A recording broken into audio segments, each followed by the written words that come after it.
네, 오늘도 고등부 예배자를 지키고 계신 우리 고등부 친구들 그리고 선생님들을 사랑하고 축복합니다. 일주일 동안 잘 지내셨죠? 네. 금요일, 토요일, 주 3일 연속 보니까 반갑죠? 네, 옆에 분들께 인사해 봅시다. 당신이 있어서 나도 행복합니다.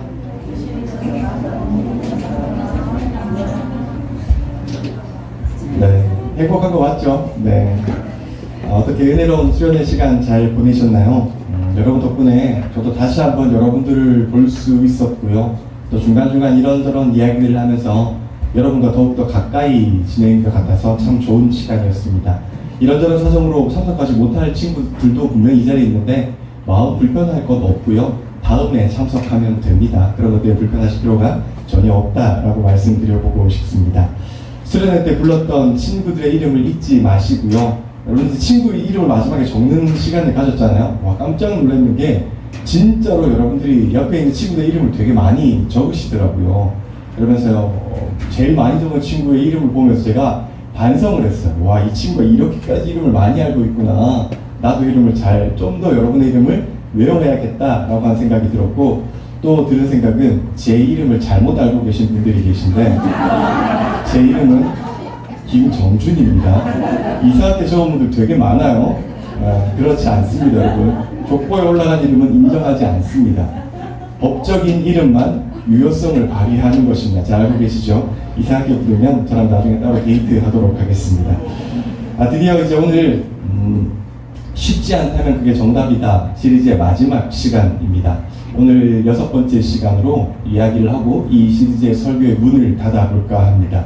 그런 의미에서 차근차근 우리가 지난 시간에 나누었던 말씀들을 한 번만 더 생각해보는 시간을 이었으면 좋겠어요. 제 첫 번째 시간에는 PPT 좀 해주셔야 불편함에 대해서 살펴보았어요. 우리는 좀 불편해야 합니다, 여러분. 그리스도인들이 이 자리에서 예배를 드리면서 내가 너무 편하겠다라고 하는 것은 사실 신앙적은 아닙니다. 그러니까 수련회 마지막에 평가를 보니까 제가 아직 선생님들 못 보시면 저는 이제 교육자니까 먼저 보기도 했는데요. 불편함이 싫다, 불편했다라고 하는 분들도 계시더라고요. 물론 그럴 수 있어요. 그런데 여러분, 이 불편함 때문에 우리가 뭔가를 다시 한번 돌아볼 수 있고요. 이 불편함조차도 내가 하나님을 만나는 도구로 쓰겠다라고 하는 것이 사실 그리스도인의 자세입니다. 환경과 형편이 좋아서 신앙생활 하겠다라고 하는 것은 사실 성경적인 것은 아닙니다, 여러분. 그러니 우리의 신앙을 좀 더 불편해야 하고요. 우리가 불편해야 예수 그리스도가 편하시고 그게 정답이다 라고 하는 것을 잊지 않으셨으면 좋겠습니다. 두 번째로는 선한 싸움에 대해서 살펴보았는데요. 여러분, 삶은요 매 순간 선택으로 이루어져 있습니다. 그래서 이것을 선택할 것인가 저것을 선택하실까 라고 하는 그 선택의 타이밍에서 어느 게 정답이겠습니까? 하나님께서 원하시는 것이 정답이죠. 그리고 그런 것들은 대부분 다 불편한 것이 될 수도 있습니다. 그러나 우리는 그런 싸움을 끊임없이 해야 한다 라고 하는 사실을 잊지 않으셨으면 좋겠습니다. 세 번째로 내어놓음에 대해서 살펴보았습니다. 여러분, 우리는 하나님께서 우리를 부르실 때 소금이라고 하는 존재로 불렀어요. 소금의 핵심은 내 것을 내어놓는 것입니다. 자꾸 무엇을 움켜쥐고 더 많은 것들을 가지려고 하는 삶이 아니라 그리스도인의 삶은 내어놓고 내려놓는 삶이다. 그게 정답이다 라고 하는 것을 잊지 않으셨으면 좋겠습니다. 그리고 네 번째 시간으로 있는 그대로라고 살펴보았죠. 주님께 나아가는 것이 되게 중요한데 여러분, 있는 모습 그대로 오셨으면 좋겠습니다. 무엇인가 꾸미고 내가 없는 것들에 대해서 막 나는 있는 것처럼 살아요 라고 하는 이렇게 감추어지고 바리새인적인 모습이 아니라 약하면 약한 대로, 넘어졌으면 넘어진 대로, 힘들면 힘든 대로 있는 모습 그대로 오셨으면 좋겠고요. 지난 시간에는 기도함에 대해서 살펴보았습니다. 여러분, 기도는요 하나님께서 당신을, 그러니까 여러분을 사랑하신다라고 하는 증표이고요. 하나님과 나누는 교제이고요. 그리스도인임을 나타내는 표시입니다. 그러니 여러분, 이런 모든 것들이 쉽지 않겠지만 정답이다라고 생각하시고 오늘은 마지막 6번째 시간에 대해서 살펴보려고 합니다.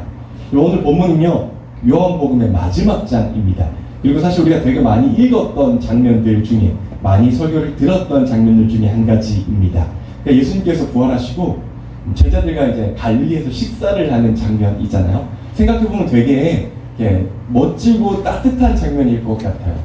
부활하신 예수님, 그토록 기다렸던 예수님과 바닷가에서 고기를 구워 먹으면서 혹은 떡을 떼면서 식사를 하면서 예수님과 이런저런 이야기를 할 수 있다라고 하는 것은 참 마음에 뿌듯한 일이고 되게 의미 있는 순간이었을 것 같습니다.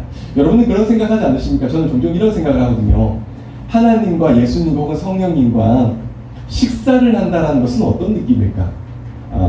진짜로 그분과 우리가 함께 이제 젓가락을 들고 음식을 먹고 밥을 먹고 국을 이렇게 뜨면서 이런저런 이야기를 한다라고 하는 것은 어떤 느낌일까라고 하는 저는 굉장히 궁금함이 있습니다. 그래서 책 중에 여러분 예수와 함께한 저녁 식사라고 하는 책들도 있습니다. 그 지은이가 예수님인지 모르고 식사를 했는데 그게 나중에 예수님인지 알게 되는 것을 기록한 책인데요.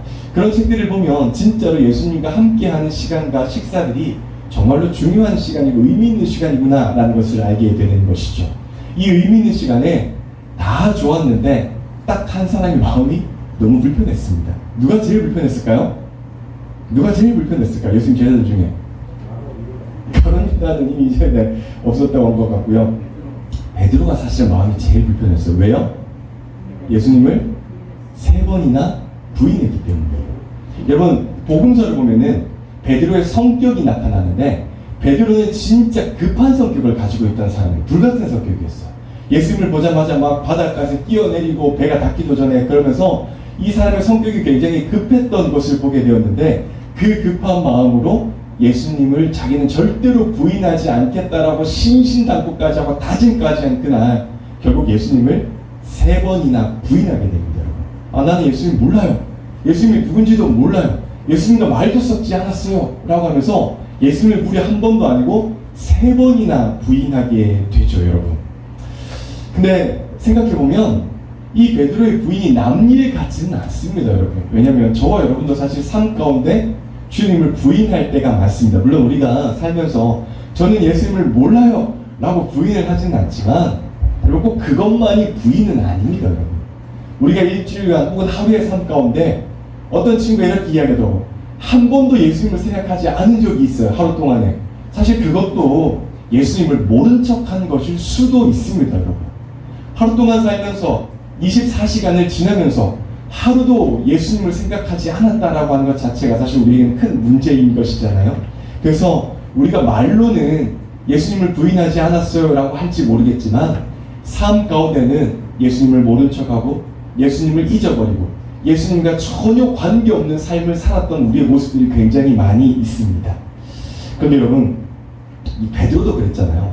결정적인 순간에 예수님께 등을 돌렸습니다. 그래서 그 자리에 누구보다 불편할 수밖에 없었고 그런 그를 향해서 예수님께서 이렇게 말씀을 하시잖아요. 우리 15절을 한번 볼까요? 15절입니다. 같이 읽읍시다. 시작. 그들이 아침을 먹은 뒤에 예수께서 시몬 베드로에게 물으셨다. 요한의 아들 시몬아, 내가 이 사람들보다 나를 더 사랑하느냐? 베드로가 대답하였다. 주님, 그렇습니다. 내가 주님을 사랑하는 줄 주님께서 아십니다. 예수님께서 그에게 말씀하셨다. 내 어린 양떼를 먹여라. 여러분 사실 되게 불편한 질문이잖아요. 그냥 차라리 우리 같으면 제가 그 자리에 있었으면 너 왜 나 부인했어? 그 순간에 나를 끝까지 우리 한 배를 탄 사람인데 나를 안다고 할 수 있었잖아. 한 번만 부인했을 수도 있었잖아 라고 책망을 했으면 뭐라고 했으면 차라리 마음이 편할 건데 그냥 예수님께서 책망을 하거나 뭐라고 하신 것이 아니라 베드로야 너 나 사랑해? 라고 물으신 질문 자체가 사실은 엄청나게 불편한 질문이거든요. 근데 이 질문 한 번만 하진 않으셨어요. 15절, 16절, 17절에 보니까 계속 물으세요. 너 나 사랑해? 라고 물으십니다. 차라리 뭐라고 했으면 훨씬 더 마음이 편했을 텐데 차라리 네가 잘못했어. 그러니까 이제부터라도 올바른 삶을 살아야 돼 라고 한다면서 뭐라고 책망이라고 하셨으면 훨씬 더 마음이 편하셨을 텐데 예수님은 베드로에게 실망했다라고 말씀하지 않으세요. 그리고 네가 잘못했다라고 심지어 말씀하지 않으세요. 그 상황과 그 일들에 대해서 3번 부인했던 일들에 대해서 그 어떠한 말씀도 이런 말씀도 하지 않으세요. 오직 너 나 사랑해 3번 묻고요. 베드로는 무합했지만 예수님 주님께서 아시잖아요 라고 3번이나 말하고요. 그때마다 예수님께서는 내 어린 양떼를 먹여라 라고 말씀을 마치십니다. 새로운 기회를 주시는 거죠. 여러분 그가 과거에 3번이나 예수님을 부인했지만 예수님은 다시 그에게 3번의 회복을 이야기하시고요. 그 회복 위에 새로운 미션을 주십니다. 뭐예요? 내 양을 먹이라 라고 말씀을 하십니다. 19절에 보면은 이렇게 기록되어 있어요. 그 미션에 대해서 이렇게 마지막으로 예수님께서 첨언을 하십니다. 예수께서 이렇게 말씀하시는 것은 베드로가 어떤 죽음으로 하나님께 영광을 돌릴 것인가를 암시하신 것이다. 예수께서 이 말씀을 하시고 나서 베드로에게 나를 따라라 하고 말씀하셨다라고 기록을 합니다. 그러니까 3번의 부인, 3번의 회복, 그 다음에 마지막에 베드로 너가 이런 삶을 살 거야 라고 하신 말씀이 뭐냐면 나를 따라라 하는 미션입니다. 그러니까 베드로가 실패하고 넘어진 다음 예수께 다시 그를 회복시켜주시고 마지막으로 그에게 내리신 명령이 뭐냐면 나를 따르라 라고 하는 것입니다. 생각해보면 여러분 참 의미 있는 말씀이에요. 왜냐하면 마태복음 4장 19절에 보면은 베드로를 처음으로 부르셨을 때 베드로가 예수님과 상관이 없는 사람일 때 예수님께서 베드로를 이렇게 부르셨어요. 나를 따라오너라. 나는 너를 사람 낚는 어부로 삼겠다라고 부르시는 거예요. 그러니까 베드로를 제일 처음 만났을 때 예수님께서 베드로에게 하신 말씀이 나 따라와 라고 말씀을 하셨어요. 그리고 베드로가 그 삶을 실천하지 못했어요. 실패했어요. 예수님을 부인했어요. 그리고 그 삶이 끝난 줄 알았는데 예수님께서 마지막에 괜찮아 라고 말씀하시면 다시 너에게 이렇게 말할게 나를 따라와 라고 하시면서 그의 삶에 종지부를 찍어주시는 겁니다. 사랑하는 여러분, 저는 이 본문을 볼 때마다 이게 우리의 삶이 아닌가 라고 하는 생각이 들 때가 있습니다. 서두에서 말씀드린 것처럼 우리의 삶이 사실 베드로의 삶과 별반 다르지 않습니다. 여러분, 저와 여러분은요 어제 실패했을 수도 있고요 혹은 지금도 실패하고 있을 수도 있습니다. 하나님의 뜻은 이건데 내 자아와 내 의지가 너무도 강해서 내가 하나님의 뜻과 반대로 삶을 살아갈 수도 있습니다. 그리고 그런 모든 순간들 가운데 예수님께서 오늘 우리에게 이렇게 말씀하시는 거예요. 맞아, 네가 어제 실패했을 수도 있어. 그런데 그것과 상관없이 다시 나를 따라올래? 지금 네가 실패하는 삶을 살고 있을 수도 있어. 그런데 괜찮아. 지금 다시 나를 따라올래? 오늘 너의 삶이 뒤죽박죽이고 아무것도 모르고 정말 캄캄한 어둠 속일 수도 있지만 괜찮아. 그러면도 다시 한번 나를 따라올래? 라고 예수님께서는 늘 우리에게 복음의 초청장을 내밀고 있는 것입니다. 사랑하는 고등부 여러분, 주님을 따른다라고 하는 것은 쉽지 않은 일입니다. 불편함을 감수해야 하고요, 선한 싸움을 해야 하고요, 내가 가지고 있는 자랑스러운 것들을 내려놓아야 하고요, 있는 모습으로 불편하게 나아가야 하는 모습일 수도 있습니다. 창피할 수도 있어요. 매일 기도하는 모습으로 주님을 따르는 것이 쉽지 않을 수도 있을 겁니다. 그래서 우리는 날마다 실패할 거예요. 넘어질 거예요. 쓰러질 거예요. 그런데 중요한 것은 이미 우리가 그런 삶을 살고 있다라고 할지라도 중요한 것은 우리를 향한 그 예수님의 사랑은 단 한 번도 포기한 적이 없다라는 사실입니다. 베드로가 예수님을 죽기까지 3번 부인했지만, 예수님이 죽음에 이르는 순간까지도 부인했지만 예수님은 그것 때문에 베드로에게 뭐라고 하지 않으셨어요.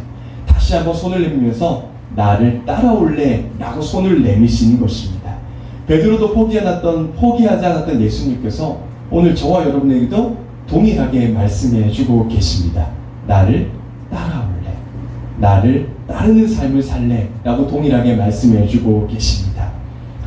여러분, 갈수록 예수님을 따르는 삶이 쉽지 않는 삶이겠지만 저는 여러분들이 예수님을 따르는 삶을 선택했으면 좋겠어요. 여러 가지 신앙적인 어려움도 있겠지만 그럼에도 불구하고 예수님을 따르는 삶을 선택했으면 좋겠습니다. 분명 실패할 때도 있을 겁니다. 넘어질 때도 있을 겁니다. 잘 안 되는 일들도 있을 겁니다. 그러나 그럴 때마다도 예수님을 늘 바라보는 여러분들이 되셨으면 좋겠습니다.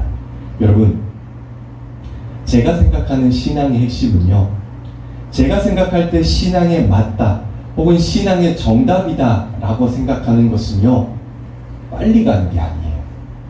신앙은 빨리 갈 수도 없어요. 사실은 하나님을 향해 가는 길은 속도를 조절할 수 있는 길이 아닙니다. 대신에요, 신앙은요, 포기하지 않는 거예요. 신앙은 단거리 달리기가 아니고 장거리 달리기입니다. 그러니까 신앙은 장거리 달리기고요. 내가 지금 넘어졌다 할지라도 괜찮습니다. 왜요? 다시 일어나면 됩니다. 그리고 주님을 바라보고 주님께 걸어가고 뛰어가면 됩니다, 여러분. 2번 넘어지셨습니까? 괜찮습니다. 3번 일어나면 됩니다. 4번 넘어지셨어요? 괜찮습니다. 또 일어나시면 됩니다, 여러분. 신앙은요, 넘어졌다, 일어났다, 넘어졌다, 일어났다 하는 것들의 반복이고요. 결국 우리는 이기고 승리할 것을 알잖아요. 왜요? 성경이 우리에게 말하는 게 그거잖아요. 너희 반드시 이길 거야. 예수님이 이긴 것처럼 너희 성도 반드시 이길 거야 라고 우리에게 늘 약속해 주신 말씀이 이미 우리에게 있는 것이잖아요. 그렇기 때문에 저는 여러분들이 지금 힘들고 어렵고 조금 낙심이 되고 조금 넘어졌다라고 할지라도 다시 한번 베드로처럼 일어나서 하나님 저 그래도 달려갈게요. 그래도 일어나서 천천히라도 걸어볼게요. 라고 하는 마음으로 늘 승리하는 여러분들이 되셨으면 좋겠습니다.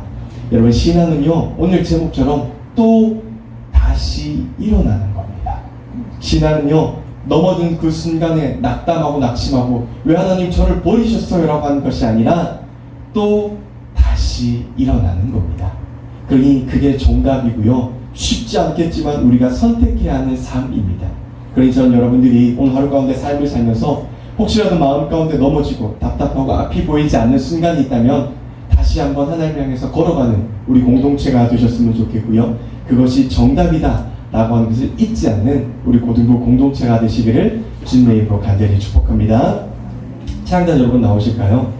여러분 주님이 일하는 것은 늘 우리가 믿고 고백하는 것이잖아요. 언제 일하십니까? 우리가 그분을 향해 믿고 넘어졌지만 다시 한번 일어나서 걸어갈 때 주님께서 일하십니다.